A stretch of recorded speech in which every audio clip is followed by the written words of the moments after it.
Bismillahirrahmanirrahim. Assalamualaikum warahmatullahi wabarakatuh. Alhamdulillah hamdan katsiran tayyiban mubarakan fihi kama yuhibbu rabbuna tabaraka wa ta'ala wa yarda. Wa ashhadu an la ilaha illallah wahdahu la syarika lah. Wa ashhadu anna Muhammadan abduhu wa rasuluhu la nabiyya ba'dah. Allahumma salli wa sallim ala Muhammadin wa ala alihi wa ashabihi wa man ihtada bihadihi ila yaumiddin. Ya ayyuhalladzina amanu ittaqullaha haqqa tuqatih wa la tamutunna illa wa antum muslimun. Jamaah sekalian rahimakumullah, alhamdulillah kita bisa lanjutkan kembali kajian Asmaul Husna.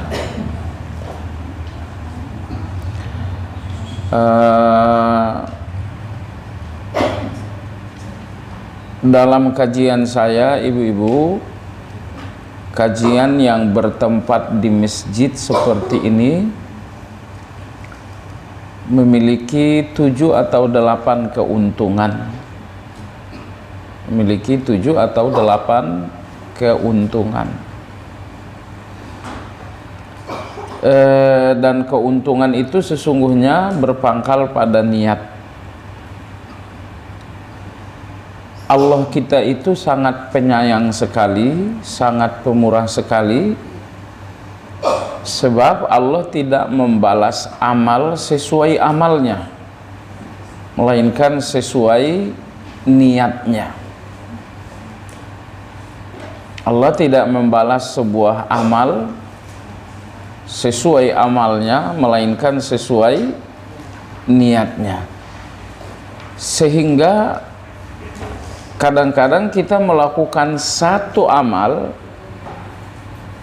tapi karena di dalamnya terdapat beberapa niat, 2 niat, 3 niat misalnya, maka kita mendapatkan balasan dari Allah sebanyak 2 atau 3 sesuai dengan jumlah niat kita.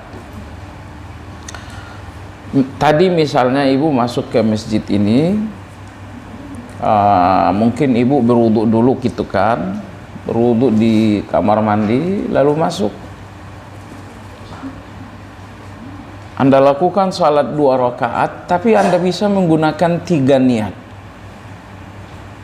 Pertama, 2 rakaat ini adalah duha, 2 rakaat ini tahiyatul masjid, 2 rakaat ini juga salat sunnah wudu. Amalnya cuma 1-2 rakaat aja, tapi Anda bisa menanamkan sebanyak 3 niat tadi.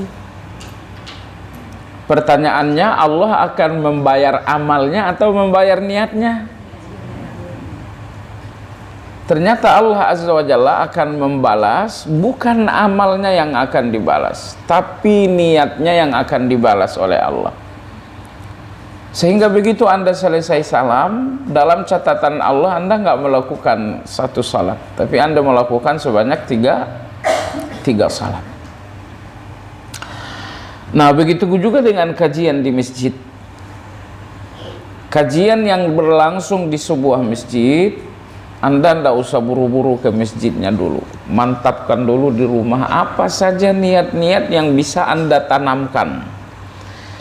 Sebab kalau Anda hanya memiliki 2 niat, ya hanya 2 kebaikanlah yang akan Anda peroleh dari Allah.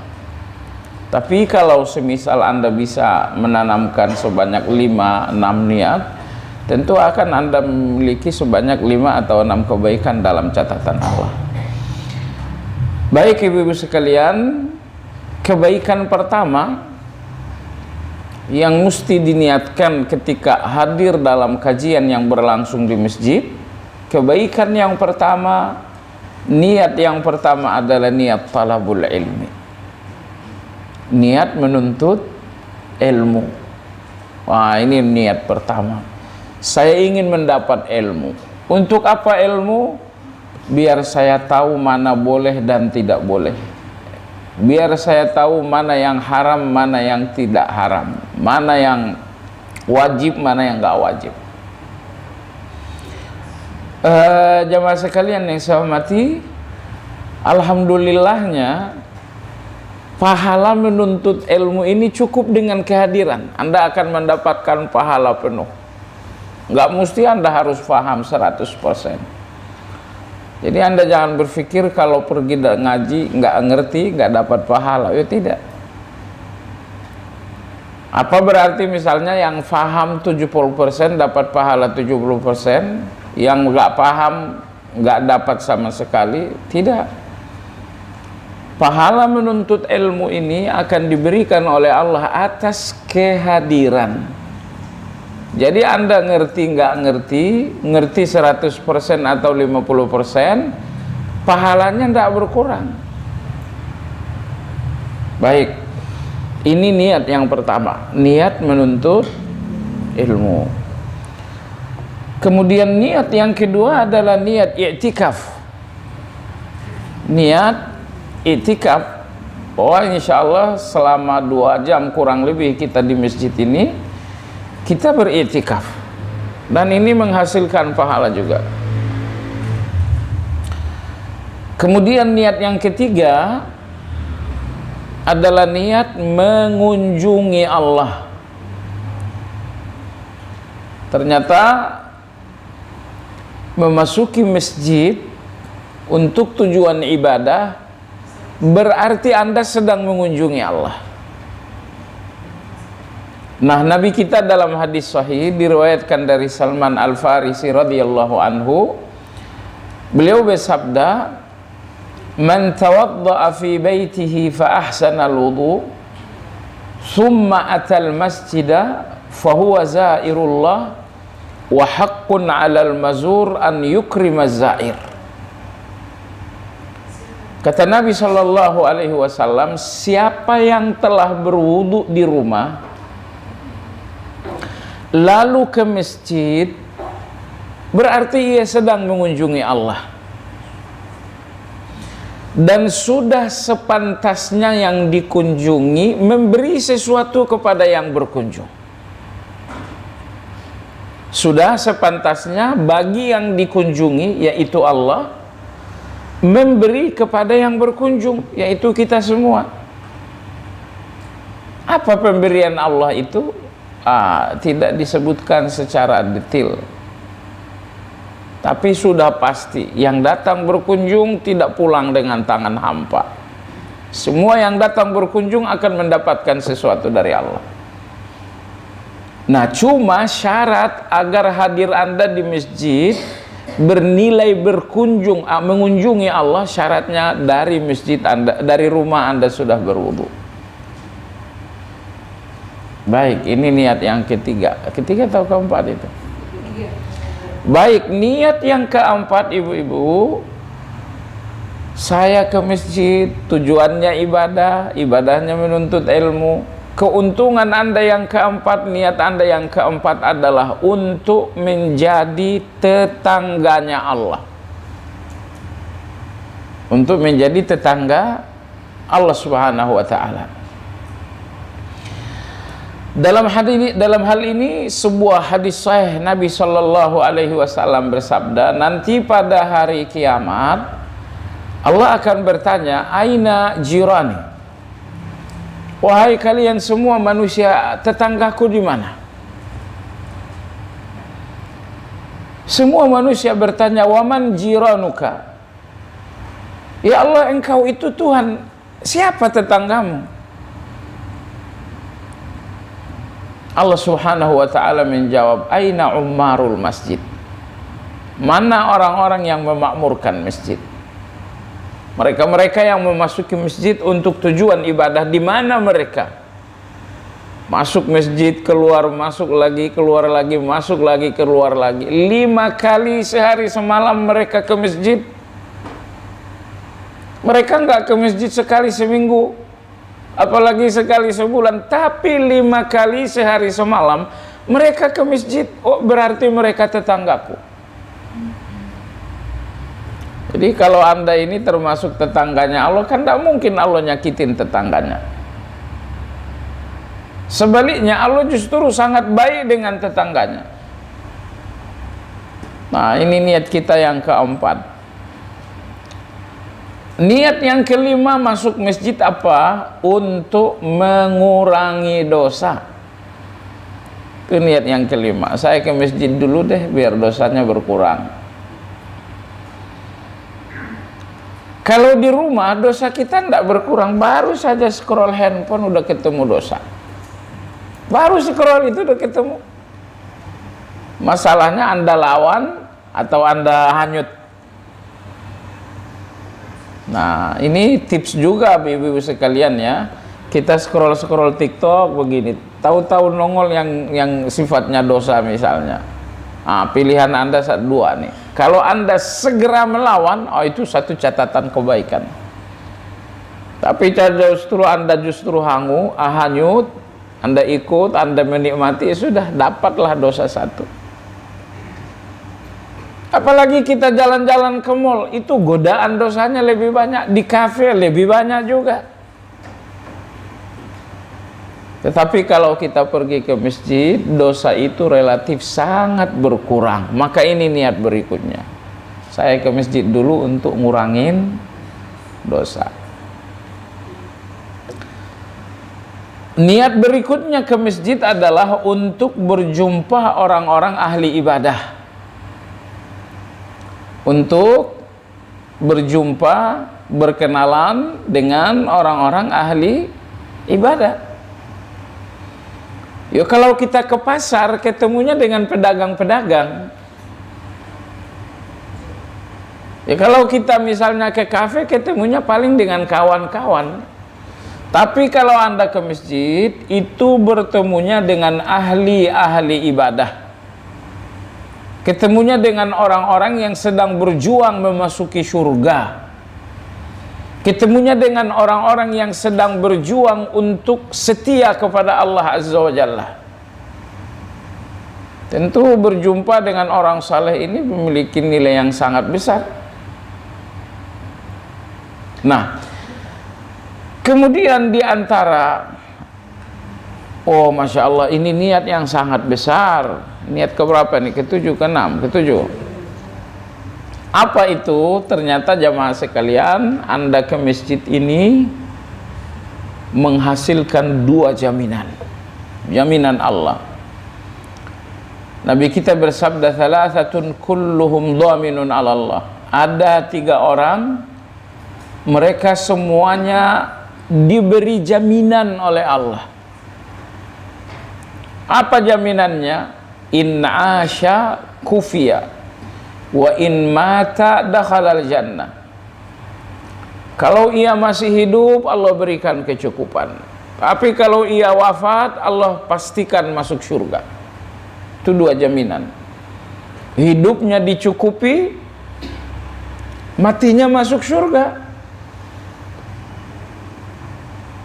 Jamaah sekalian yang saya hormati, sahabat-sahabat dulu mereka pergi berjihad, mereka sadar kan mau akan bisa terjadi kematian. Kenapa mereka tinggalkan istri, tinggalkan anak-anak, pergi berjihad, menjemput kematian? Kenapa? Karena jamaah sekalian, kalau matinya untuk masuk surga nggak jadi soal. Yang jadi soal itu kalau matinya untuk masuk neraka, itu yang jadi persoalan. Kalau matinya Anda untuk masuk surga, istri yang ditinggal akan diganti oleh Allah dengan pasangan yang baru. Rumah yang ditinggal akan diganti oleh Allah dengan istana. Bukannya para sahabat kalau ada pintu jihad, oh mereka akan berebut untuk pergi berjihad. Karena mereka sadar, iya saya mungkin akan mati di dalam jihad ini, tapi kalau matinya untuk masuk surga nggak ada masalah. Nah, ini jaminan Allah tadi ya. Pertama, kalau hidup dalam kecukupan, mati masuk surga. Hidup dalam kecukupan, ibu, bahagia itu namanya cukup. Karena cukup itu tidak berhubungan dengan angka saja. Hubungan cukup dengan angka itu hubungan yang sangat sempit. Cukup itu hubungannya adalah dengan segala yang bernama kurang. Kurang sehat, oh berarti sehatnya nggak cukup. Gelisah, oh berarti bahagianya nggak cukup. Kecelakaan, oh berarti selamatnya nggak cukup. Bahagia itu dalam satu kata saja, cukup. Sehatnya dicukupi sehingga nggak ada sakit. Selamatnya dicukupi sehingga nggak ada kecelakaan. Bahagianya dicukupi sehingga nggak ada kegelisahan. Rekeningnya dicukupi sehingga nggak ada hutang piutang. Ibu, antara uang dengan utang beda satu huruf loh. Hanya beda satu huruf. Anda bisa menangis dan Anda bisa tersenyum. Kalau nggak ada T-nya, senyum kita. Tapi kalau ada tambahan T-nya, udah nangis kita. Baiklah, jadi Nabi kita bersabda, 3 golongan ini diberi jaminan oleh Allah. Jaminannya, hidupnya mereka dengan kecukupan, matinya mereka masuk surga. Siapa itu? Nomor 1, nomor 2 insya Allah ibu masuk. Nomor 3 insya Allah nggak masuk. Nomor 1 apa nomor 1? Nomor 1, man dakhala baitahu bisalam. Seseorang yang apabila masuk rumah selalu mengucapkan salam. Maka ibu, kalau kemarin ibu masuk rumah pakai salam, yuk karena sunnah aja kan niatnya kan. Nah sekarang tambahkan niatnya. Saya masuk rumah harus pakai salam, niatnya untuk mendapatkan 2 jaminan. Nanti ajarkan anak-anak, ajarkan juga keluarga semuanya. Masuk rumah ngucapin salam, niatin. Pertama sunnah, nomor 2 untuk mendapatkan 2 jaminan. Hidup dalam kecukupan, mati masuk surga. Baik, nomor 2 yang mendapatkan jaminan tersebut adalah man kharaja ilal masjid. Seseorang yang pergi ke masjid untuk ibadah. Nah, ini kita keluar rumah menuju masjid tujuannya untuk ibadah. Insya Allah kita masuk dalam jaminan tadi. Nomor 3 insya Allah tidak masuk. Karena nomor 3 adalah berjihad fi sabilillah. Baiklah ibu sekalian, setidaknya itulah 7 macam atau 7 niat yang seharusnya Anda segarkan sebelum ke masjid. Anda sudah mau siap-siap di rumah, ya sebelum keluar rumah duduk dulu sebentar. Ya Allah, aku ke masjid untuk jadi tetanggamu. Aku ke masjid untuk mengunjungimu. Ya Allah, aku ke masjid untuk itikaf. Ya Allah, aku ke masjid untuk menuntut ilmu. Ya Allah, aku ke masjid untuk dapat 2 jaminanmu. Ya Allah, aku ke masjid untuk ngurangin dosa. Setelah niat ini Anda update, barulah Anda ke masjid. Nah, dalam agama kita jangan main-main dengan niat. Yang membuat kita semangat dalam satu amal itu ada niat itu. Bayangin kalau Anda ke masjid cuman menuntut ilmu, itu niatnya terlalu dangkal, sehingga semangatnya juga ikut dangkal. Nah, sekarang ketika ada keterangan bahwa ternyata ke masjid ini setidaknya ada 8 atau 7 niat, maka kita akan bersemangat dalam hal ini. Baik, ibu yang saya hormati, kita sudah selesai berbicara 3 nama Allah yang seolah-olah sama padahal berbeda. Pertama adalah Malik, manya panjang. Yang kedua adalah Malik, linya yang panjang. Yang terakhir adalah Malik, nggak ada yang panjang. Itu 3-tiganya. Kalau dalam bahasa Indonesia kita sih seolah nggak berbeda. Baik, yang pertama, manya panjang ada dalam Fatihah. Ar-Rahmanir Rahim. Maliki, panjang makna. Nomor 2 adalah Malik, nggak ada yang panjang. Ma-nya, lamnya, kafnya, nggak ada yang panjang.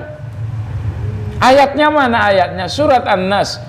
Qul a'udzu birabbin nas. Sambung. Ada yang panjang nggak? Nggak ada yang panjang kan? Malikin nas. Kalau ada imam misalnya baca Malikin nas, oh itu salah. Yang panjang itu di Fatihah. Ar-Rahmanir Rahim, Maliki Yaumiddin. Nah, kalau di surat An-Nas itu tidak ada yang panjang.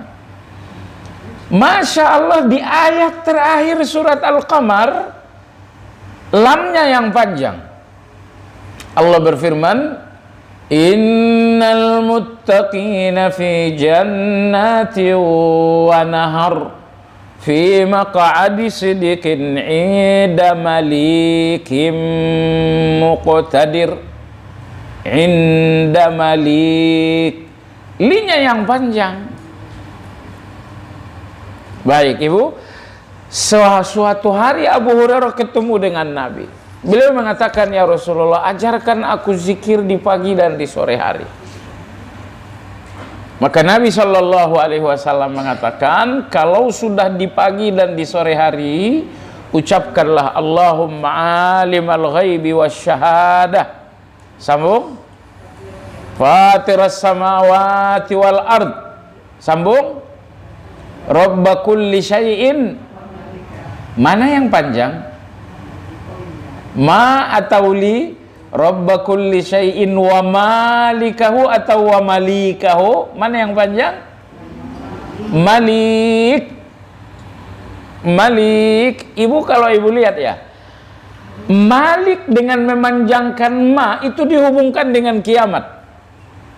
Dihubungkan dengan kiamat. Maliki yaumiddin. Sudah? Kalau ma-nya panjang, itu dihubungkannya dengan kiamat. Maliki yaumiddin. Yaumiddin apa yaumiddin? Yaumiddin artinya hari pembalasan. Nah, kalau tidak ada yang panjang berarti Malik itu dalam Al-Quran dihubungkan dengan kehidupan yang sekarang. Qul a'udzu birabbin nas, malikin nas. Kalian masih di dunia, Allah menguasai kalian dengan Malik. Nanti sesampainya di akhirat, Allah menguasai kalian dengan Malik. Tapi Masya Allah, begitu sampai di surga, Allah tidak lagi menyebutkan dirinya Malik atau Malik, tapi Allah menyebut dirinya dengan Malik. Maka ayat terakhir surat Al-Qamar itu berbunyi, Innal muttaqina fi jannati wa nahar. Sesungguhnya orang-orang yang bertakwa. Siapa itu? Jemaah sekalian, orang bertakwa itu satu-satunya orang yang setia dengan Allah. Selain orang bertakwa, pengkhianat dengan Allah. Setianya orang bertakwa ada dua. Apa itu? Orang-orang bertakwa itu selalu hadir apapun perintahnya Allah. Nomor dua, orang-orang bertakwa itu tidak pernah hadir dimanapun larangan Allah.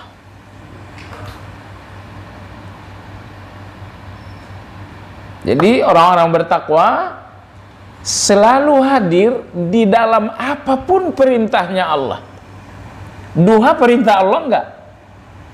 Ya, orang bertakwa itu hadir di situ. Nah, ketika Allah Subhanahu wa taala mengatakan misalnya uzkurullah, berzikirlah, itu perintah Allah. Orang-orang beriman hadir. Jadi apapun perintahnya Allah, yang wajib atau yang sunnah, di siang, di malam hari, di pagi, di sore hari, Orang-orang bertakwa itu selalu hadir di dalam perintah Allah. Ya kecuali kalau mereka terkendala uzur. Tapi kalau tidak ada uzur, orang beriman itu nggak pernah absen sepanjang hubungannya dengan perintah Allah. Tetapi orang-orang yang bertakwa ini absennya mereka adalah larangan. Kalau ini larangan Allah, orang bertakwa itu nggak pernah hadir. Gibah, itu larangan Allah, orang bertakwa nggak hadir di situ. Apalagi hasad, dengki dengan milik orang lain, itu larangan Allah, orang bertakwa pasti nggak ada di situ. Ya, dari sebab itu ulama kita mengatakan puncak setia seorang hamba apa itu? Allah tidak pernah kehilangan mereka di dalam perintah Allah. Dan Allah nggak pernah menemukan mereka di dalam larangan Allah. Itu setia. Sekali lagi, apa setia? Ketika Allah nggak pernah kehilangan Anda di setiap perintahnya. Nomor dua, ketika Allah nggak pernah menjumpai Anda di setiap larangannya. Memusuhi orang lain larangan Allah kan? Allah menjumpai Anda nggak di situ? Memaafkan itu larangan atau perintah? Hah? Perintah. Kalau itu perintah, jangan sampai Allah kehilangan Anda di dalam perintah. Dan jangan sampai Allah menjumpai Anda di dalam larangan. Itulah kunci dari setia itu. Dan yang setia selevel ini hanya orang-orang yang bertakwa. Allah nggak pernah kehilangan mereka di setiap perintah, dan Allah nggak pernah menjumpai mereka di setiap larangan. Maka orang bertakwa itu orang-orang yang selalu datang di dalam perintah, tapi mereka selalu absen dalam larangan. Menjalankan perintah, menjauhi. Itulah orang bertakwa. Allah berfirman, innal muttaqin, sesungguhnya orang yang sepanjang hayatnya berjuang bertakwa, dari jam ke jam, berpindah dari satu takwa ke takwa kedua. Masuk waktu zuhur, dia hadir untuk takwa. Selesai zuhur, ada zikir, dia hadir lagi. Selesai zikir, ada ba'diyah, dia hadir lagi. Jemaah sekalian yang saya hormati, Allah berfirman, innal muttaqina fi jannatin wa nahar. Mereka akan berada di taman-taman dan sungai-sungai. Maksudnya di surga. Mereka akan berada di taman-taman dan di sungai-sungai. Anda jangan bayangkan sungai surga seperti sungai Indonesia. Ada banjir bandangnya? Nggak ada. Ya Bapak sekalian, di surga itu ada 4 jenis laut, dan 4 jenis laut ini mengalirkan 4 macam sungai. Yang pertama sungai apa? Sungai air biasa. Kemudian laut yang kedua apa? Lautan susu. Nomor 3 lautan khamar. Keempat lautan madu. Ini jenis 4 lautan di dalam surga. Dan keempat lautan ini berpencar menjadi sungai-sungai. Ini Anda punya klaster di surga. Kalau jadi masuk surga insya Allah enggak? Jadi enggak? Klaster Anda berapa di surga? Berapa kilometer? Nih hadis riwayat, ada 6 orang sahabat meriwayatkan hadis ini. Orang terakhir masuk surga kata Nabi, seseorang yang udah jadi arang. Kepalanya mah udah jadi arang sudah. Maka dia keluar, merangkak, berdiri, jatuh. Berdiri, jatuh. Ibu tahu kenapa dia keluar? Berjalan, jatuh, berdiri lagi, jatuh lagi, berdiri. Anda tahu kenapa begitu dia keluar surga? Keluar dari neraka? Ya karena di dunia modelnya juga begitu. Ya. Kemudian akhirnya dia masuklah ke dalam surga. Allah mengatakan, gimana kalau di surga kamu saya kasih lahan seluas dunia. Orang ini mengatakan, weh, jangan mentang-mentang Tuhan saya direndahkan begini. Saya tahu kalau saya ini mantan narapidana neraka. Saya bisa masuk aja udah cukup, nggak usah pakai kapling. Kata Allah, enggak, justru di sini kau dapat kapling seluas dunia, bahkan lipat 2 kali lipat. Ini kaplingnya orang terakhir masuk surga. Dan insya Allah Anda bukan orang yang terakhir kan? Kalau bisa di yang pertama bukan? Baik. Orang-orang bertakwa mereka akan masuk surga, mereka akan menemukan taman-taman surga, mereka akan menemukan sungai-sungai surga yang terdiri dari 3 macam.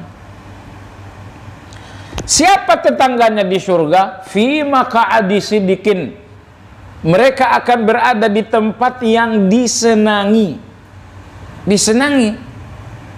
Orang di surga, ibu ayatnya bagaimana? Tulisaiha.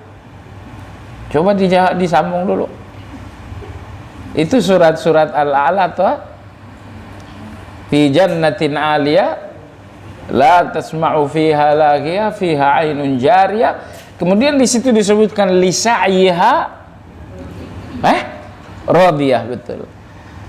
Orang-orang di surga itu puas dengan apa yang dia peroleh.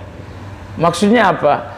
Di surga tidak ada orang surga ingin milik orang lain. Misalnya Anda ketemu Abu Bakar, kalau saya seperti Abu Bakar, udah nggak ada yang begituan di surga.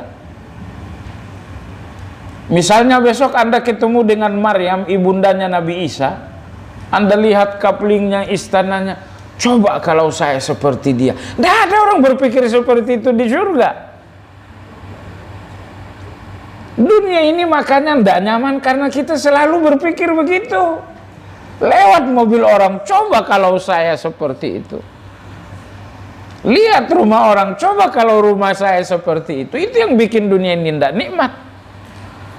Di surga jelas kelas Anda dengan Abu Bakar beda, kelas Anda dengan Asyah istrinya Fir'aun berbeda, kelas Anda dengan Khadijah dengan Aisyah radhiyallahu anhuma. Kelas kita dengan mereka beda, tapi dengan perbedaan itu tidak ada orang surga yang berpikir coba kalau saya seperti dia. Tidak ada.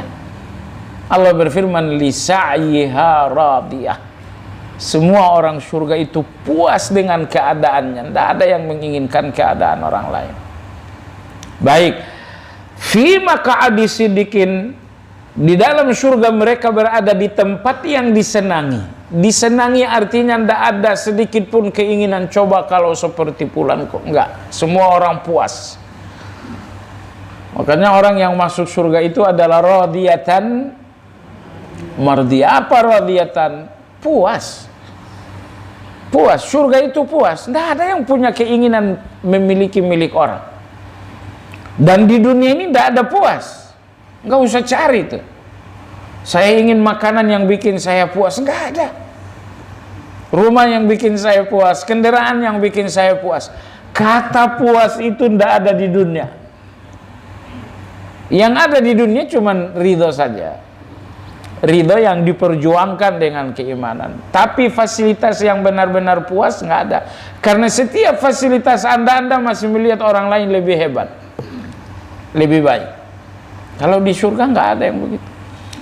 Baik, fi maq'adi sidikin inda malikim muqtadir. Berada di tempat yang disenangi, inda malikin muqtadir, di sisi malik yang maha berkuasa. Nah, di sini satu-satunya ayat yang menyebutkan malik, satu-satunya ayat yang menyebutkan malik adalah ayat yang bercerita tentang orang-orang bertakwa di surga. Artinya, malik dalam Al-Quran itu konteksnya adalah surga. Nah, kenapa demikian jamaah sekalian? Nah, baik. Apa bedanya tadi malik? Malik. Kalau ma-nya panjang artinya maha berkuasa dengan kepemilikan. Kalau ma-nya panjang maha berkuasa dengan kepemilikan. Kalau tidak ada yang panjang seperti di dalam surat An-Nas, Malikin Nas, tidak ada yang panjang, itu artinya maha berkuasa dengan wewenang. Karena kekuasaan itu dua. Kadang-kadang kekuasaan itu karena hak milik. Oh, ini rumah ini kekuasaan saya. Kenapa? Karena ini milik saya. Ini kendaraan ini kekuasaan saya. Kenapa? Ini milik saya. Maka terkadang kekuasaan itu karena hak milik. Nah, tapi terkadang kekuasaan itu karena wewenang. Ini di kecamatan ini saya berkuasa karena saya camat. Kekuasaan camat terhadap satu kecamatan bukan karena dia memiliki satu kecamatan, tapi karena wewenangnya berlaku di dalam satu kecamatan. Presiden itu kekuasaannya bukan karena milik, tapi karena wewenang. Maka Pak Presiden, dia itu maliknya Indonesia bukan karena memiliki Indonesia, tapi karena wewenangnya berlaku di Indonesia. Itu perbedaan malik dengan malik. Malik yang berkuasa dengan kepemilikan. Kalau malik yang berkuasa dengan wewenang. Baik. Malik yang maha berkuasa dengan apa tadi? Kepemilikan. Yang maha berkuasa dengan kepemilikan. Allahu Akbar. Ibu coba renungkan ini. Yang berkuasa dengan kepemilikan cuman Allah. Maka Allah mengatakan lillahi ma fis samawati wa ma fil ard. Semua isinya langit Allah yang punya. Semua isinya bumi Allah yang punya.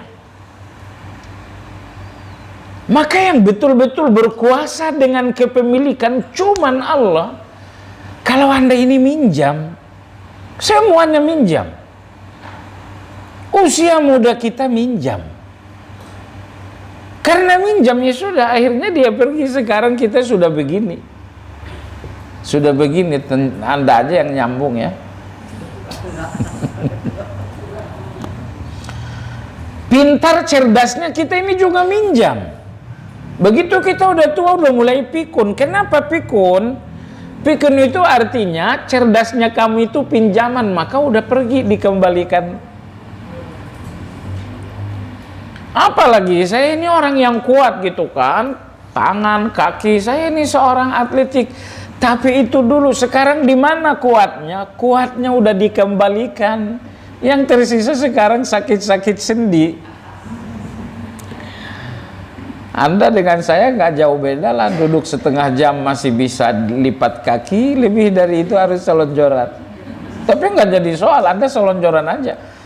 Nggak jadi soal, usia kita memang usia selonjoran. Nah, nggak jadi soal. Silakan jangan aduh saya sopan nggak nih selonjoran, sopan aja. Tapi kalau anda seorang anak muda ya jangan. Tapi kalau kita udah seperti ini usia, memang usia kita nggak jadi masalah. Makanya kita ngaji di masjid, karena di masjid ini semua status nggak berlaku. Di masjid ini semua status orang hamba Allah. Bapak Prabowo datang di sini, dia nggak jadi presiden di masjid. Di masjid ini rumahnya Allah. Karena masjid rumahnya Allah, maka satu-satunya status kita adalah hamba Allah. Sehingga apa? Sehingga kita berdiri sama tinggi, duduk sama rendah. Kita satu soft aja. Baik jamaah sekalian, kita lanjut. Kalau Malik tadi yang maha berkuasa dengan kepemilikan. Artinya gini, maha berkuasa dengan kepemilikan maksudnya Allah menguasai Anda dengan miliknya Allah. Allah menguasai Anda dengan miliknya. Apa yang Allah miliki menguasai Anda? Semua organ tubuh Anda itu Allah yang punya, Anda cuma dipinjamin. Matanya Anda miliknya Allah, lalu Anda dipinjamkan. Cerdasnya Anda milik Allah, dipinjamkan ke Anda, tapi begitu udah tua, Allah cabut cerdas Anda sehingga mulai pikun kita. Belajar ilmu sebanyak 5, lupanya malah 10. Kalau belajar 5, lupa 4 itu kemarin. Oh, kalau di usia sekarang belajar 5, lupanya 10. Baik jamaah sekalian, jadi kalau udah di usia seperti ini bedalah dengan anak-anak ya. Saya ini kan alhamdulillah ngajar formal juga. Saya ngajar di mahasiswa, kemudian saya ngajar juga di masjid-masjid. Saya selalu bilang kalau saya ngajar di santri, di mahasiswa, oh saya sedang mengukir di atas batu. Ini anak-anak daya ingatnya luar biasa. Tapi kalau sudah ngajar di masjid, saya sedang mengukir di atas. Ibu nggak usah tersinggung ya. Saya cuma bermaksud gini, belajar di usia kita ini targetnya pintar, bukan, targetnya ibadah. Kalau anak-anak kuliah itu belajar targetnya memang pintar. Kalau di usia kita ini dipaksain pintar, nggak bakal pintar-pintar juga. Bayangin kita hafal surat Tabarok, udah seminggu dihafal, belum lengket juga. Kenapa ya? Ngelukis di atas air kan? Tapi itu jangan kecil hati. Tujuan belajar itu dapat pahala bukan karena pintarnya, karena ngajinya. Cuman saya mau nanya, mereka yang kuliahan, kita yang cuma di majelis ilmu dapat pahala menuntut ilmu kan? Pertanyaannya mana yang lebih besar pahalanya? Mereka kuliahan atau Anda? Ya Anda lebih besar. Kenapa? Yang kuliahan kecuali 2-3 macam orang, mereka belajar itu ngejar gelar. Kalau Anda belajar nggak pakai ngejar gelar, ngejar husnul khotimah, ya kan? Nah, di sini nggak ada gelar S1, S2, kita udah S6 sekarang. 60 tahun maksudnya. Nah kalau anak-anak muda ini mereka santri, mereka kuliah, ya mau tak mau mereka ngejar gelar. Habis itu belajar lagi, ngejar gelar lagi. Nah saat mereka ngejar gelar, belajarnya mereka ini rusak. Pahalanya menjadi berkurang atau bisa-bisa hilang. Tapi ketika Anda di sini belajar nggak pakai ngejar gelar, satu-satunya tujuan Anda belajar, saya ingin indah untuk Allah, sudah. Itu aja. Sudah, Masya Allah, maka belajarnya Anda ini boleh jadi pahalanya lebih besar daripada mereka.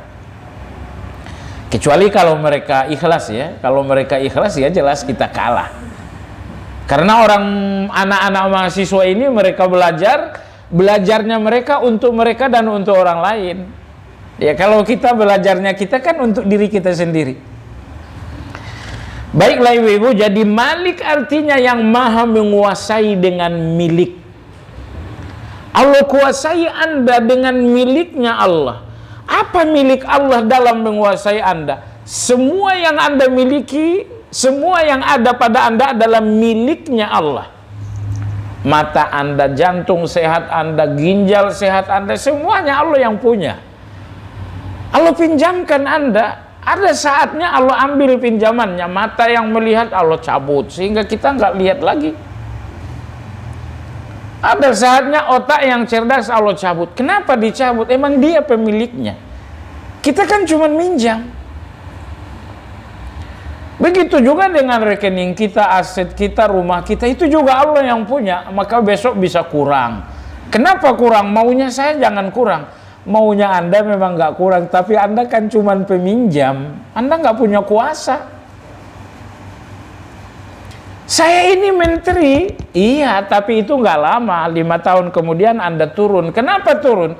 Anda cuma minjam. Pemiliknya adalah baik. Ini nomor 1 ibu. Malik yang maha berkuasa dengan milik. Artinya Allah menguasai kita dengan miliknya. Apa yang Allah miliki dalam menguasai kita? Jawabannya semuanya Allah miliki. Mata kita Allah yang punya, lidah kita Allah yang punya, Allah kasih kita, Allah pinjamin kita. Termasuk Masya Allah usia Anda itu pun Allah yang punya. Kalau saat ini Anda masih punya usia karena Allah masih izin untuk pinjamkan Anda. Tapi nanti ketika usia kita ini sudah selesai, pinjaman akan diambil oleh Allah. Akhirnya kita yang hidup pun berubah menjadi mati. Maka perjuangan kita sederhana, Ibu. Apa yang mesti berjuang pagi, sore, siang, malam, kita berjuang dengan mata kita, telinga kita, dengan hati kita, berjuang. Supaya apa? Supaya besok pulangnya ke surga, itu aja. Subhanallah, 60 tahun hidup gagal masuk surga. Itu tragedi betul itu. Tragedi betul. Ingat ya, untuk masuk surga itu memang nggak perlu lama-lama. Untuk masuk surga saya harus beramal 60 tahun? Enggak mesti. Ya, subhanallah, seorang wanita pelacur beramalnya cuma pernah ngasih minuman kepada anjing. Masuk surga itu. Yang terpenting amal Anda ini diterima oleh Allah. Selesai, itu aja. Baik, itu nomor satu. Malik, Allah maha berkuasa dengan miliknya. Apa saja milik Allah yang Allah gunakan nguasain saya? Semuanya. Ya, orang tua Anda milik Allah, anak Anda milik Allah, rumah Anda, aset Anda, kekayaan, rekening, jabatan, semua yang ada di tangan Anda itu miliknya Allah. Maka nanti akan Allah preteli satu persatu. Allah preteli satu persatu. Nah, nomor dua, Malik. Nggak ada yang panjang. Malikin nas artinya yang maha berkuasa dengan wewenang. Allahu Akbar. Ibu coba lihat, Allah menguasai Anda dengan wewenangnya. Wewenang Allah itu ada dua. Pertama wewenang syar'i, yang kedua wewenang kauni. Dengan dua wewenang ini Allah menguasai Anda. Apa wewenang yang syar'i? Aqimus shalah, perintah.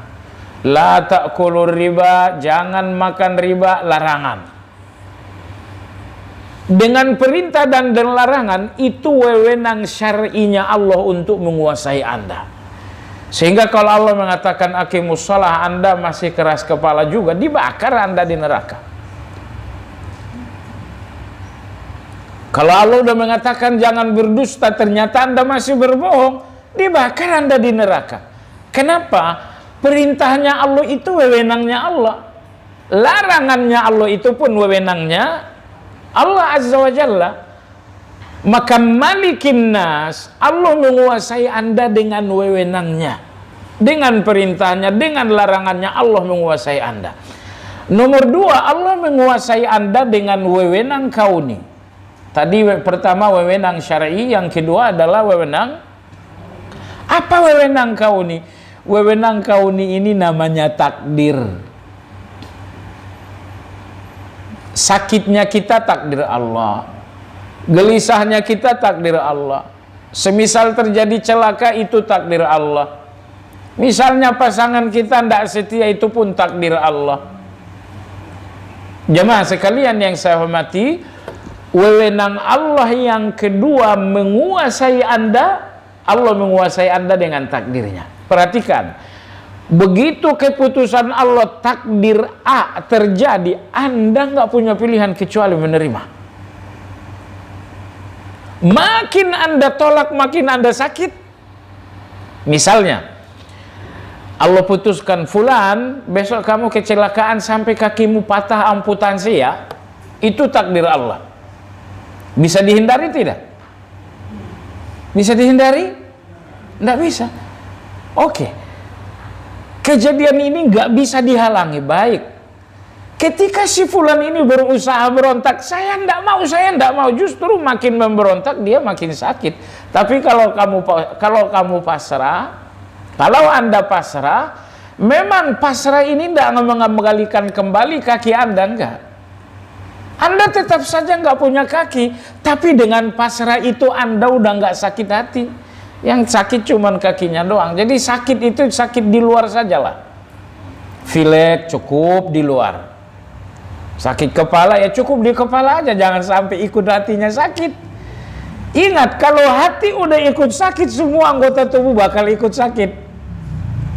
Tapi kalau sakitnya cuma shoulder, sakit pundak saja, kalau itu sakitnya di lahir, di tubuh, ya sudah di situ. Jangan sampai hatinya ikut sakit. Baik jamaah sekalian, jadi Malik, Allah Maha berkuasa dengan wewenangnya. Apa wewenang Allah menguasai saya? Wewenang Allah menguasai saya pertama adalah syariat. Karena kalau syariat itu saya main-mainkan, saya ke neraka, saya akan dihukum. Wewenang kedua Allah menguasai saya apa? Takdir. Kalau takdir Allah udah datang, gak ada kekuatan, semuanya akan hilang. Baiklah jamaah sekalian yang saya hormati. Jadi tadi Malik, nomor 2 Malik. Yang ketiga tadi adalah Malik. Itu cuma satu dalam Al-Quran, ayat terakhir surat Al-Qamar. Ibu, Malik dengan memanjangkan lam itu mencakup Malik dan Malik. Jadi kalau Malik yang maha menguasai dengan milik, Malik berkuasa dengan wewenang. Kalau Malik dengan memanjangkan lam adalah yang maha berkuasa dengan kedua-duanya. Maha berkuasa dengan kedua-duanya. Maka Malik itu gabungan dari Malik dan Malik. Maka Malik ini sempurna sekali. Sehingga dalam Al-Quran, Malik itu konteksnya adalah surga. Baik jamaah sekalian yang saya hormati, kita kelamaan libur, makanya saya ulang lagi tiga-tiganya. Kita libur 1 semester, akhirnya nggak ada UAS kita. Baiklah ibu, kita masuki sekarang yang ke-28 ya, di halaman 104. Apa itu Al-Quddus? Halaman berapa? 104. Al-Quddus artinya Allah Subhanahu wa taala maha suci. Ibu, ketika Allah menyebutkan dirinya Quddus, berarti itu isyarat, itu sinyal bahwa Anda tidak ikut Quddus. Kalau Allah maha suci berarti saya ini kotor. Kalau Allah maha suci berarti saya ini penuh salah. Orang-orang yang merasa suci, orang-orang yang merasa nggak berdosa, mereka berarti lupa kalau Kudus itu Allah. Yang maha suci itu Allah, bukan saya. Ya, Al-Quddus artinya Allah maha suci. Apa maha sucinya Allah, ibu-ibu sekalian yang saya hormati? Pertama, maha suci Allah Subhanahu wa ta'ala dari al-uyub, dari kesalahan. Maha suci Allah dari kesalahan. Jangankan salah sebesar gunung, salah sebesar debu pun tidak ada pada Allah itu. Allah punya salah? Nggak ada Allah punya salah. Tapi kita nggak ngerti lalu menyalahin itu sering. Ya, kita nggak ngerti gayanya Allah, lalu kita menyalahkan. Kita menyalahkan padahal nggak ada yang salah, kita aja nggak ngerti. Nih, Nabi Yusuf nabi kan? Oh, luar biasa Nabi Yusuf itu. Nabi Yusuf nabi, bapaknya Nabi Yakub nabi, kakek pertamanya Ishak nabi, kakek keduanya Ibrahim nabi juga. Berapa lapis itu nabi dan nabi. Ketika Nabi Yusuf alaihi salam dituduh melakukan pelecehan terhadap istri pembesar Mesir, dituduh melakukan pelecehan. Jamaah sekalian yang saya hormati, atas tuduhan tanpa bukti itu Nabi Yusuf akhirnya di penjara. Berapa lama? Berapa lama di penjara? 9 tahun kurang lebih. Falabitha fis sijni bid'a sinin, kata Allah dalam surat Yusuf. Nabi Yusuf mendekam di penjara kurang lebih 9 tahun. Nih, kalau Anda hitung-hitung kasusnya Nabi Yusuf ini, pasti Anda nggak ngerti. Nabi jelas nggak salah, dihukum, hukumannya pun 9 tahun ini, kok Anda nggak ngerti. Cuman biasanya orang yang nggak ngerti itu kecenderungannya menyalahkan, bukan diam. Mestinya kalau kita udah nggak ngerti, diam. Yang menyalahkan itu adalah yang tahu. Allah udah kasih tahu, di dunia ini nggak ada hitung-hitungan, di dunia ini nggak ada hisab, nggak ada hitung-hitungan di dunia. Gelar perkara semua kejadian oleh Allah di dunia ini nggak ada. Besok di akhirat Allah akan buat gelar perkara itu. Dari sejak Adam sampai manusia terakhir mati, semuanya akan disidang oleh Allah Azza wa Jalla. Berapa lama sidangnya itu? Kalau sidang dunia satu kasus saja 5 tahun nggak selesai. Tapi ketika Allah sendiri yang menyidang, menggelar perkara seluruh manusia dari Adam sampai terakhir, itu berapa lama? Ternyata ibu-ibu, perhitungan amal di depan Allah, persidangan amal di depan Allah, amal yang disidangkan itu dari Anda dewasa sampai Anda wafat. Berapa lama itu? Kalau misalnya usia mukallaf, usia tanggung jawab Anda 50 tahun, ini 50 tahun yang akan digelar perkara oleh Allah. Itu bukan cuma Anda, semua orang. Satu, nomor 2, ingat, gelar perkara di depan Allah itu bukan tindakan saja, tapi semua isi hati Anda pun akan digelar perkara. Wa hussila ma fis, apa ayatnya? Wa hussila ma fis sudur. Hari itu semua isi hati akan dibongkar. Di dunia ini nggak ada pengadilan dengki. Nah, di depan Allah nanti dengki itu diadili. Di dunia ini nggak ada pengadilan benci, tapi di depan Allah pengadilan benci itu ada. Manusia diadili dari pertama sampai terakhir, kesalahan yang lahiriah, kesalahan yang batinnya, ini semua digelar perkara oleh Allah. Dihitung, dihisab. Pertanyaannya berapa lama itu? Berapa lama, Ibu? Jawabannya setengah hari. Setengah hari. Jadi ibarat dunia, matahari belum sampai di jantung langit, belum sampai di tengah langit, semua perkara selesai dan seadil-adilnya. Dari mana tahu seadil-adilnya? Orang kafir yang divonis abadi di neraka nggak ada satupun yang protes. Orang kafir, non-muslim, mulai dari iblis sampai yang terakhir jadi non-muslim, Allah mengatakan kalian ke neraka ya, abadi kalian, tidak keluar-keluar selamanya. Ada nggak yang banding? Nggak ada yang banding, nggak ada yang protes. Nggak ada yang protes. Misalnya Abu Jahal nih, Abu Jahal kamu neraka, abadi. Apakah Abu Lahab ini, Abu Jahal ini protes? Satu kata protes aja, ada nggak? Nggak ada. Kenapa tidak ada yang protes? Karena orang kafir ponis selama-lamanya di dalam neraka, mereka sadar ini memang adil, sehingga nggak ada yang protes. Nggak ada yang protes. Jadi peradilan itu selesai setengah hari. Matahari ibarat dunia, belum sampai di tengah langit, keadilan ini semua udah tegak. Hitungan amal ini udah semua selesai. Dan itu semuanya seadil-adilnya. Ashabul jannati yawma idzin khairum mustaqarran wa ahsanu maqila. Kata Allah Subhanahu wa taala, di hari perhitungan amal ini, selesai perhitungan amal, orang surga sudah qailulah, sempat qailulah di dalam surga. Faham maksudnya?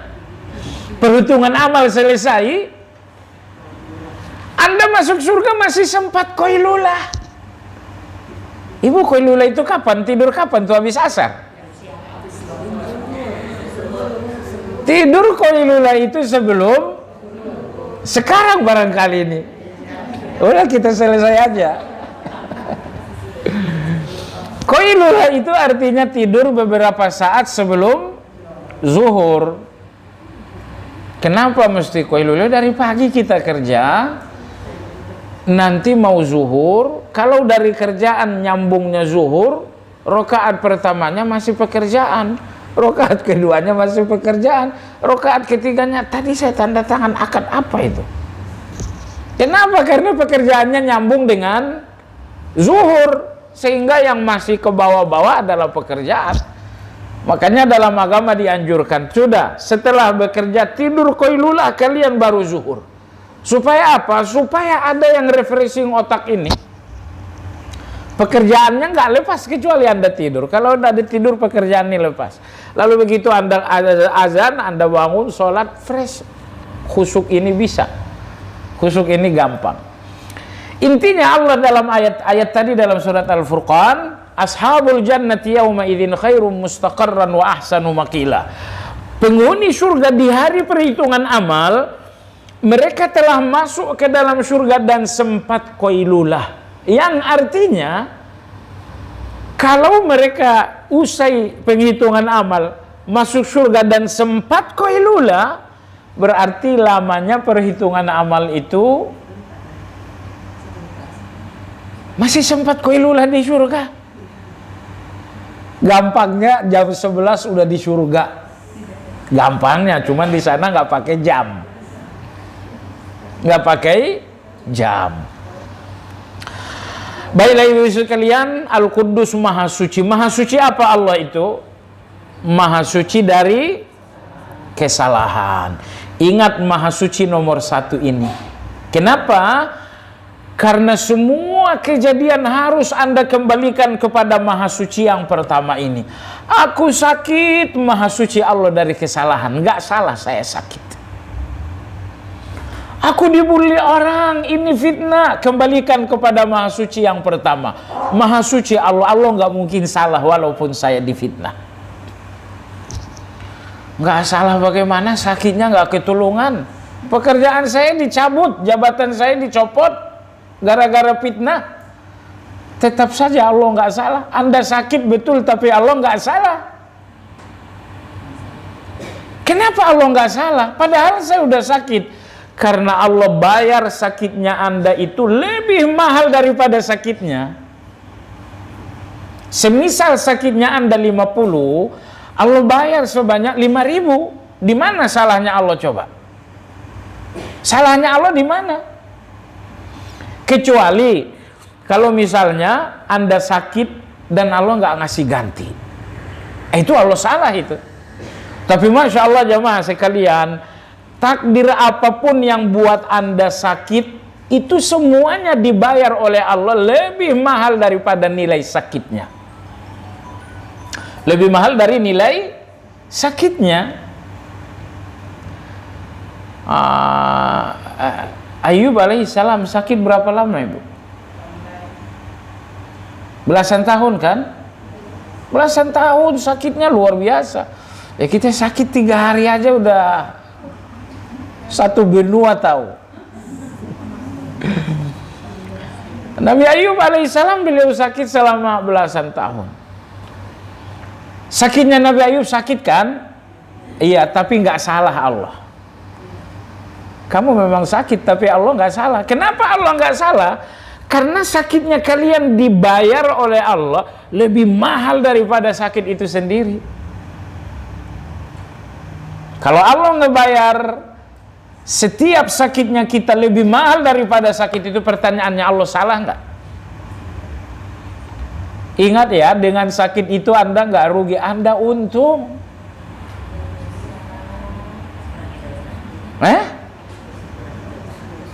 Anda sakit atau apapun takdir buruknya, saya cuma kasih contoh sakit aja yang gampang. Padahal ada sakit luar, ada sakit dalam kan? Ada sakit hati juga. Tapi maksudnya sakitnya Anda itu posisinya adalah Anda rugi atau Anda untung?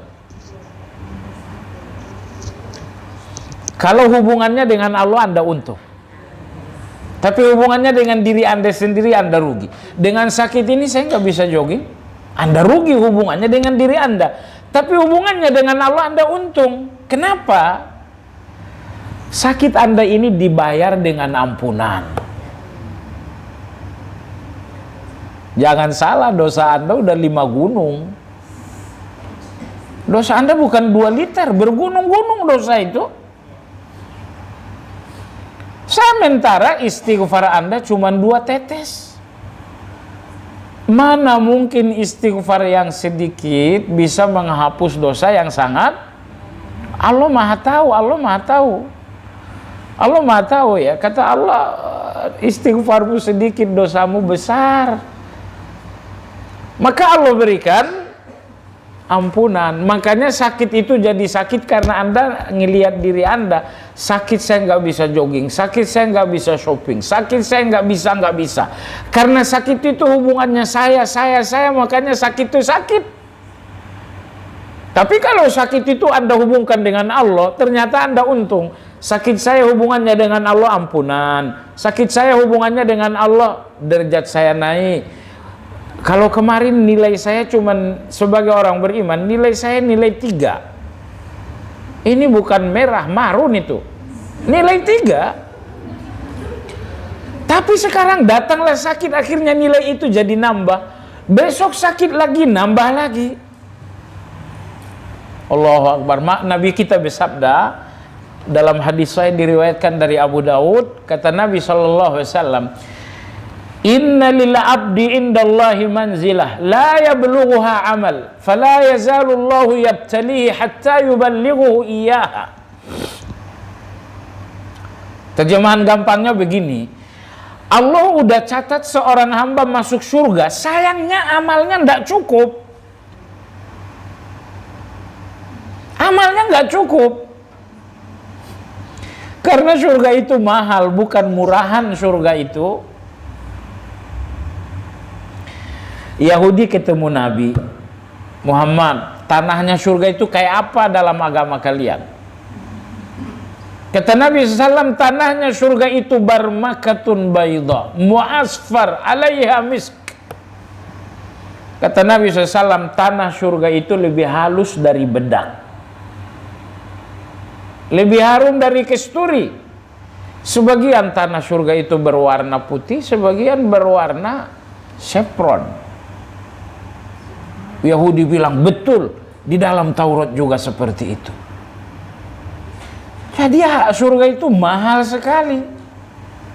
Cukup mahalnya surga bahwa di sana Anda nggak mati lagi, Anda nggak tua lagi, nggak sakit lagi. Kita udah sampaikan di sini, begitu orang masuk surga, mati nggak lagi, sakit nggak lagi, tua nggak lagi, kurang, nggak ada orang yang kurang di surga, semuanya cukup. Di surga orang makan nggak? Makan.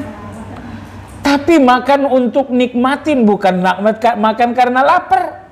Beda. Di dunia ini minumnya karena dahaga, di dunia ini makannya karena lapar. Tapi di surga minumnya cuma puas-puasin aja. Makannya juga untuk puas-puasin aja. Tidur ada di surga, tidur. Mana ada tidur di surga? Tidur itu karena pikiran capek, tubuh capek, akhirnya refresh, perlu tidur. Di surga nggak ada orang capek, nggak ada orang gelisah, maka nggak perlu qada hajat. Jangan qada hajat. Di surga meludah pun tak ada orang. Meludah, nggak ada orang punya ludah di surga. Keringat, nggak ada keringat di surga. Keringat yang semerbak. Keringatnya orang surga itu adalah kesturi. Karena Anda makan, Anda minum, buangnya kemana? Buangnya melalui keringat. Keringatnya kesturi, nggak bau. Baik jamaah sekalian, maksudnya surga itu mahal. Nabi bersabda, ada hamba catatan Allah dia ke surga, sayangnya amal nggak cukup. Surga itu kamu harus bayar loh dengan amal kamu, tapi amal kamu sedikit. Apa yang Allah lakukan supaya dia ke surga ketika amalnya sangat sedikit? Kata Nabi, maka Allah Subhanahu wa ta'ala mengujinya, diuji, sampai akhirnya dengan ujian itu dia bisa masuk surga. Nah, ini ingat baik-baik hadis ini. Esok kalau Anda sedang meradang, besok kalau Anda sedang menderita, ingat, jangan-jangan memang saya nggak bisa masuk surga dengan sholat saya. Karena sholat kita, ibu-ibu sekalian, sholat kita jarang murni. Murninya sholat jarang. Tahu murni mana? Murni gini, gerakan sholat kan Anda udah tahu. Berdiri, ruku, sujud, Anda udah tahu gerakannya kan? Faktanya gerakan sholat itu tidak murni gerakan sholat. Ada yang garuk-garuk, ada yang lihat kanan, ada yang nguap. Sehingga gerakan sholat ini tidak murni, campurannya banyak sekali. Nah, kalau bacaannya sholat Anda, oh itu bacaannya sholat Anda juga nggak murni. Banyak yang mustaqim, bacanya mustaqim. Bacaannya suka salah, at-taqiyatul padahal at-tahiyatul. Nggak murni juga bacaannya. Hatinya lebih tidak murni lagi. Jadi intinya campuran-campuran sholat Anda ini luar biasa. Nggak murni sama sekali sholat. Gerakan sholatnya nggak murni karena tercampuri dengan nguap, tercampuri dengan garuk. Bacaannya pun nggak murni karena banyak yang sekarang bayangin ya, Rabbighfirli warhamni, itu bagus itu. Tapi kalau Anda nggak nguap, jadi apa itu bacaan Anda? Anda Rabbighfirli warhamni sambil nguap, itu udah nggak murni. Oleh sebab itu sekali lagi saya katakan, Allah akan menguji Anda. Kalau memang Anda orang surga, Anda harus diuji. Kenapa? Amal Anda nggak cukup tiket untuk masuk surga itu. Karena surga itu mahal. Dan amal yang nggak seberapa, udah gitu penuh kotoran lagi amalnya. Sholatnya penuh kotoran. Tiwal Qur'annya juga penuh kotoran. Giliran puasa juga ceroboh. Puasa tapi dosa sambil jalan. Jadi amal-amal Anda ini yang betul-betul murni rasa-rasanya tidak ada. Sehingga harga jual amal kita ini rendah, tidak bisa ditukar dengan surga. Makanya peluang besar Anda masuk surga adalah ujian. Peluang masuk surga Anda, peluang besar Anda masuk surga apa? Ujian. Apa alasannya? Dengar alasannya. Kebaikan Anda pahalanya berapa kali lipat? Sholat dibala, misalnya sholat Anda Allah terima, ini pahalanya berapa kali lipat? 10. Anda baca Quran, misalnya Allah terima, berapa kali lipat? 10. Ingat ya, kita umat Muhammad SAW luar biasa. Umat-umat terdahulu tidak ada kebaikannya yang dilipat gandakan. Umat Nabi Musa, kebaikan mereka lipat ganda enggak? Enggak. Nabi Ayub, di zaman Nabi Adam, Nabi Nuh, kebaikan mereka lipat ganda enggak? Enggak. Kenapa kita yang lipat ganda? Karena usia kita pendek, maka amalnya dilipat gandakan.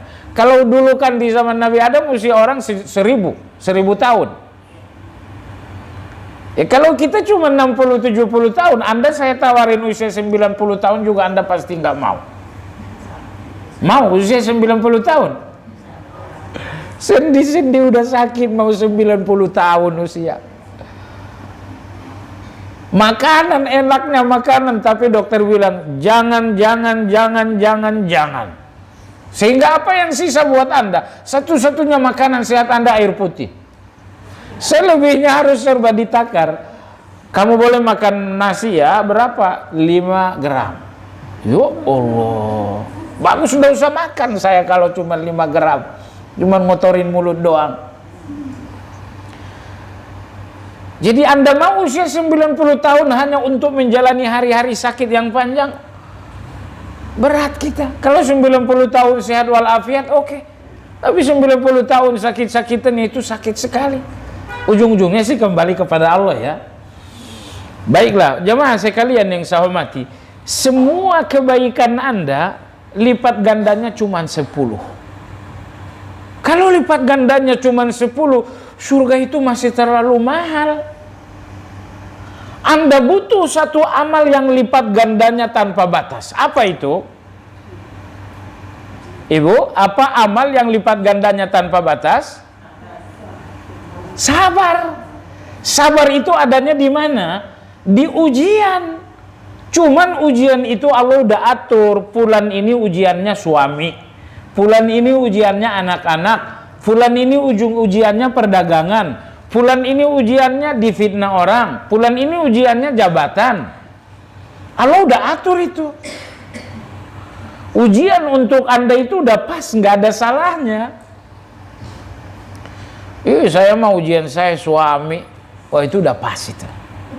Mungkin kalau Allah uji Anda dengan sakit, Anda nggak kuat mungkin. Ya, sakitnya apa? Jantungnya, ginjalnya, asam uratnya. Asam urat kecil, tapi penyakit-penyakit kelas kakap semua sebagian orang. Diobatin A, yang ini ngamuk, diobatin ini A ngamuk. Sudah jemaah sekalian, seberat-beratnya ujian Anda yang sekarang itu udah pas. Allah udah ngatur. Ujian yang pas untuk Anda itu apa? Allah udah ngatur. Cuman Anda perlu ingat aja, sholatku untuk surga mungkin gak bisa, karena cuma 10 kali lipat. Udah gitu sholat saya isinya ceroboh. Saya mau masuk surga pakai tilawah. Tilawahnya saya kan cuma sekali seminggu. Saya pernah cerita di sini, saya ulang lagi ya. Laki-laki tua, usianya 80-an tahun, orang Sudan. Orang Sudan, agak jauh memang. Jadi ngaji aja kerjaan si kakek ini di Madinah. Ngaji. Kalau di Masjid Nabawi biasanya jam 9 laki-laki ini masuk dari pintu Nabawi dari arah pintu Baki sana. Setiap hari dari situ masuk. Ngaji terus. Akhirnya ada seorang laki-laki konten kreator, ini kakek ngaji mulu. Akhirnya diwawancarain, kakek ngaji aja. Emang hatamnya berapa kali? Saya hatam per bulan 10 kali. Ya Allah, berarti per 3 hari. Terus 1 bulan hatam 10 kali. Iya. Udah berapa bulan? Sampai sekarang sudah 40 tahun. Ternyata bukan hitungan bulan, udah sudah hitungan berapa? 40 tahun. Jamaah sekalian, cerita seperti ini perlu kita tahu supaya kita tahu kita nggak ada apa-apanya. Sebab kalau cerita begini kita nggak tahu, kita ngerasa udah di atas awan, padahal kita masih di lereng bukit. Baik jamaah sekalian yang saya hormati, sekali lagi kalau Anda udah ngerasa ujian Anda berat, ingat-ingat, mungkin sholatku nggak bisa untuk bikin aku surga. Apalagi tilawahku yang jarang-jarang lebih tidak bisa jadi harapan saya ke surga. Sudah nikmati sabar Anda ini, karena satu-satunya amal yang pahala lipatannya tanpa batas satu doang. Apa itu? Sabar. Sabar. Udah berapa lama kamu disakitin? Oh, saya disakitin udah 5 tahun. Masya Allah. 5 tahun Anda mendapatkan pahala sabar. Sabar itu membersihkan, bukan? Kalau Anda disakiti 3 hari Anda dibersihkan oleh Allah. Tapi kalau Anda disakiti 5 tahun, 5 tahun Anda dibersihkan oleh Allah. Ya Allah, nanti begitu segalanya selesai, betul-betul Anda akan bersih di depan Allah Azza wa Jalla. Allah lagi bersihin Anda sekarang.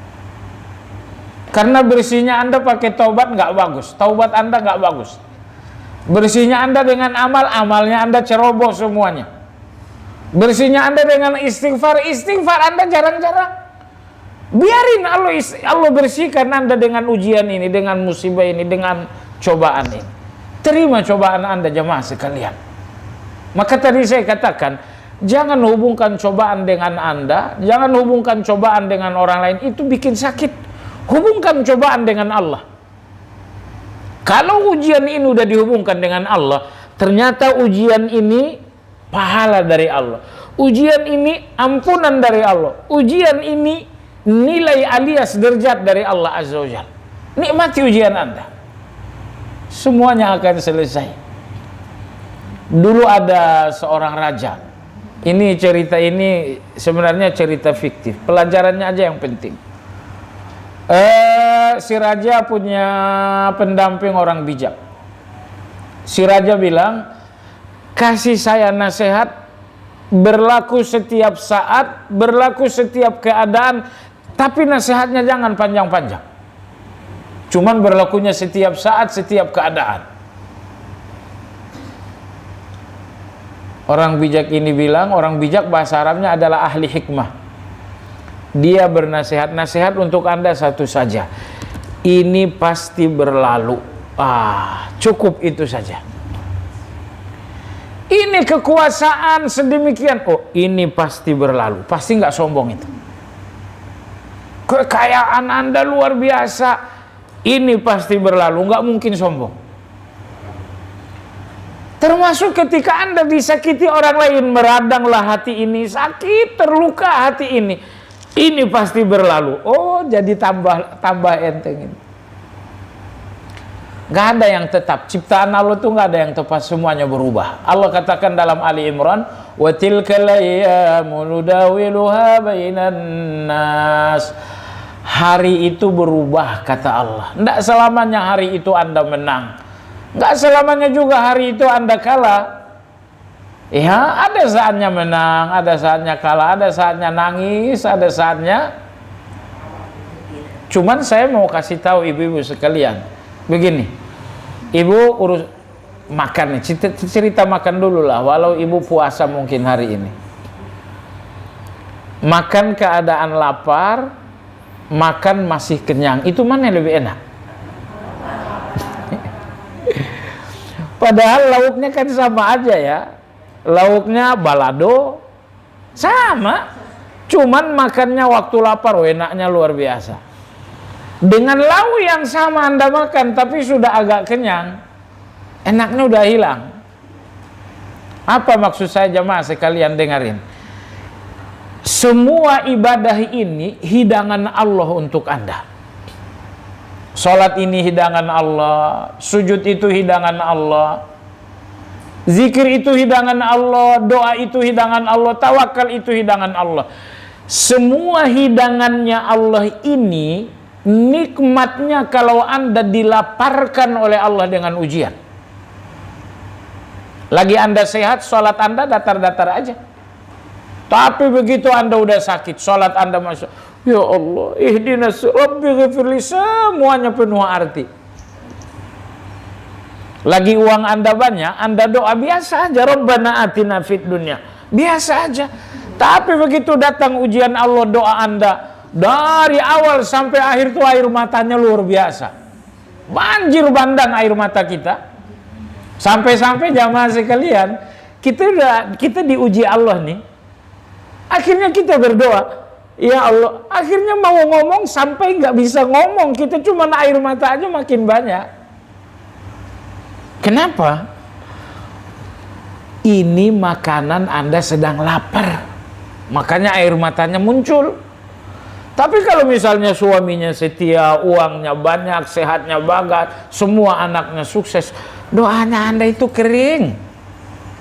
Rabbana atina fid dunya, ya lunasin satu kegiatan ibadah aja. Tapi Masya Allah jemaah sekalian, kalau Anda sedang ujian, doa 2 menit itu aja luar biasa banget. Makanya jemaah sekalian, kalau Anda ingin merasakan tawakal, Anda ingin ngerasain doa yang benar-benar doa, Anda ingin ngerasain sujud yang benar-benar sujud, Anda butuh ujian. Percaya itu. Uang Anda banyak, segalanya baik-baik aja, tahajud Anda itu tidak ada. Kalaupun tahajud 2 rakaat ambil lewat doang.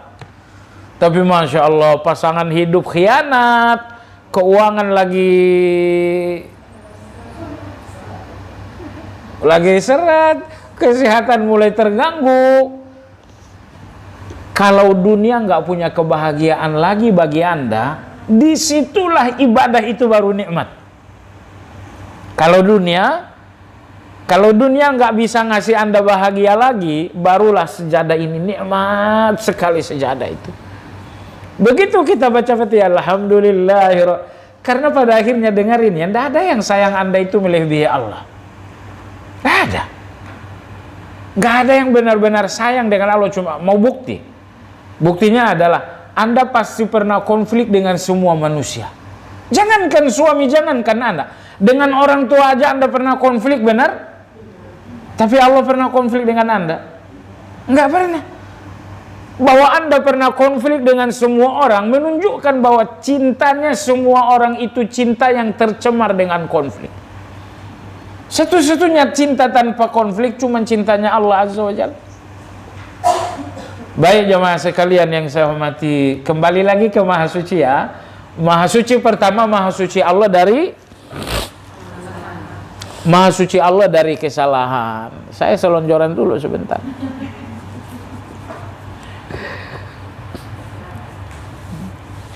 Baik jemaah sekalian, jadi Maha Suci pertama, Maha Suci dari ini genggam baik-baik. Karena semua peristiwa Anda kembalikan kepada Maha Suci Allah dari kesalahan. Aku sakit, Maha Suci Allah dari kesalahan. Aku difitnah, Maha Suci Allah dari kesalahan. Aku disakiti, Maha Suci Allah dari kesalahan.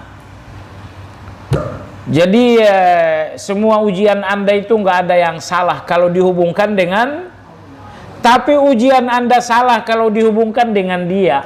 Kalau dihubungkan dengan Anda, ujian ini salah. Nah, kalau Anda maunya ujian Anda nggak salah, hubungkan dengan Allah Azza wa Jalla. Kenapa nggak salah? Karena ternyata Allah ngebayar ujian Anda lebih mahal dari ujiannya.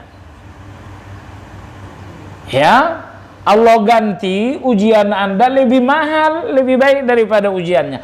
Apa yang hilang dalam ujian? Yang hilang A, B, C. Allah ganti jauh lebih baik.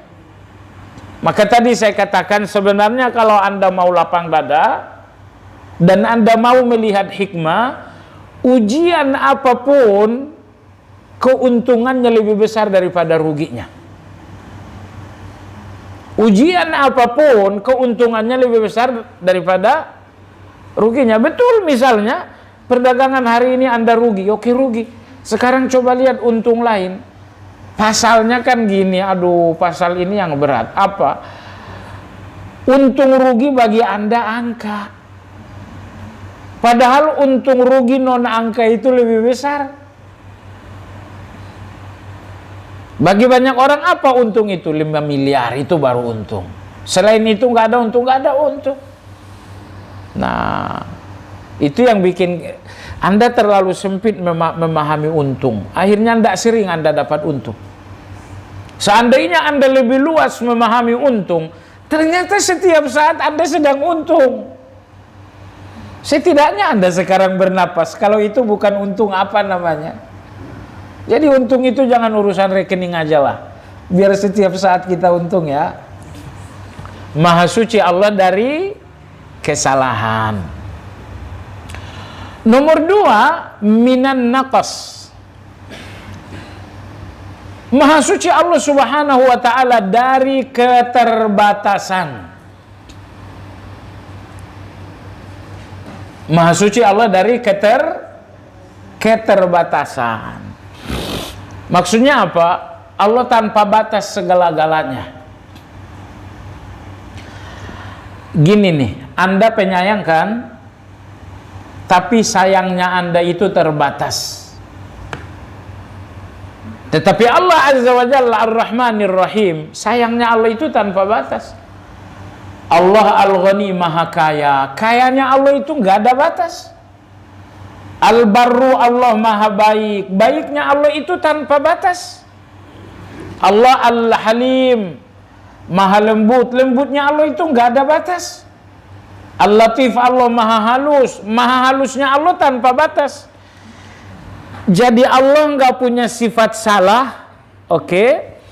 Dan Allah nggak punya sifat benar yang terbatas. Allah nggak punya sifat salah. Nomor dua, Allah nggak punya sifat benar yang terbatas. Terus Allah memiliki sifat benar tanpa batas. Itu bedanya Allah dengan kita. Anda salah, iya. Anda benar, tapi benarnya Anda benar yang terbatas. Anda sayang, iya, tapi sayangnya Anda terbatas. Ya, Anda lembut, betul, tapi lembutnya Anda terbatas. 7 hari seminggu, 2 harinya pasti Anda nggak lembut. Contoh aja ini. Tapi Allah Azza wa Jalla, jamaah sekalian, Allah Subhanahu wa Ta'ala, pertama, maha suci Allah dari salah. Allah nggak pernah salah. Tidak ada sifat salah bagi Allah. Sehingga Allah nggak pernah salah meletakkan takdirnya. Allah nggak pernah salah meletakkan ujiannya. Allah nggak pernah salah memilihkan musibahnya untuk seseorang. Allah nggak pernah salah. Saya ulangi, kita memang nggak ngerti, tapi nggak ada yang salah. Nomor dua, maha suci Allah dari keterbatasan. Artinya, maha suci Allah dari sifat kebaikan yang terbatas. Karena kebaikannya Allah itu kebaikan tanpa batas. Sayangnya Allah itu kebaikan tanpa batas. Lembutnya Allah itu kebaikan tanpa batas. Saya mau nanya, ibu punya sayang yang paling di dalam sayangnya ibu ada 500 orang aja. Yang ibu sayangi paling 500 orang. Untuk menyayangi 1000 aja udah nggak bisa. Apalagi menyayangi se-Indonesia, apalagi menyayangi sedunia. Saya mau tahu bagaimana dengan Allah Azza wa Jalla. Sayangnya Allah itu bukan cuma untuk manusia, bukan cuma untuk malaikat. Berapa banyak hewan di dalam laut, semuanya dapatkan sayangnya Allah Subhanahu wa Ta'ala. Kenapa? Ilmunya Allah nggak terbatas. Kalau ilmunya Anda terbatas, gini, Anda kenal si fulan 2 hari, hari ketiga udah lupa. Allah Azza wa Jalla, pernahkah Allah lupa dengan hambanya? Allah nggak pernah lupa dengan hambanya. Makanya Allah nggak menyayangi seseorang. Tapi kalau kita kan dulu punya kawan, sekarang kita udah lupa. Makanya dia nggak dapat sayang kita lagi karena kita udah lupa. Nih, saya punya uang. Untuk 50 orang saya sayangi dengan uang, tapi untuk 100 orang uang saya udah nggak cukup.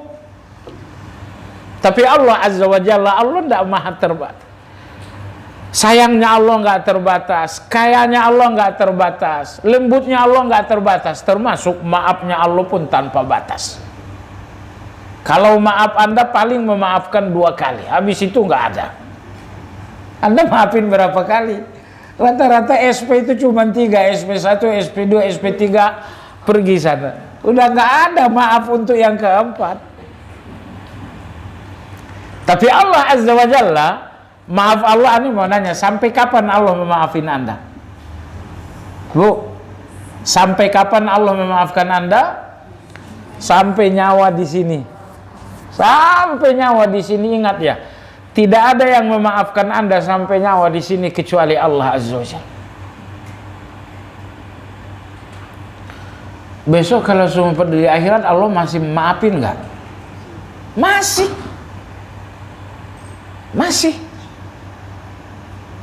Maka nanti jamaah sekalian ada golongan Utaqaur Rahman namanya. Utaqaur Rahman ini orang yang masuk surga tapi tidak ada kebaikannya sama sekali kecuali hanya ada sedikit iman saja. Maka Allah Subhanahu wa Ta'ala memasukkan tangannya ke dalam neraka. Dalam satu genggaman Allah ternyata terdapat 70.000 orang. Kemudian 70.000 orang dalam genggamannya Allah masukkan ke dalam sungainya surga. Barulah mereka tumbuh jadi manusia. Karena tadinya mereka udah jadi arang. Kepala arang, tangan arang, semua udah dari arang. Maka Allah memasukkan tangannya ke dalam neraka. Ternyata di dalam genggaman itu ada 70.000 manusia, tapi dalam bentuk arang. Kemudian Allah meletakkannya ke sungai surga. Iya, udahlah kelamaan rupanya. Saya lupa kalau sholat zuhur agak cepat sekarang. Ibu nggak jadi ya. Kita lanjutin kapan-kapan insyaallah taala. Kita sudahi dengan zikir kafaratul majelis. Subhanakallahumma bihamdika asyhadu an la ilaha illa anta astaghfiruka wa atubu ilaik. Alhamdulillahirabbil alamin.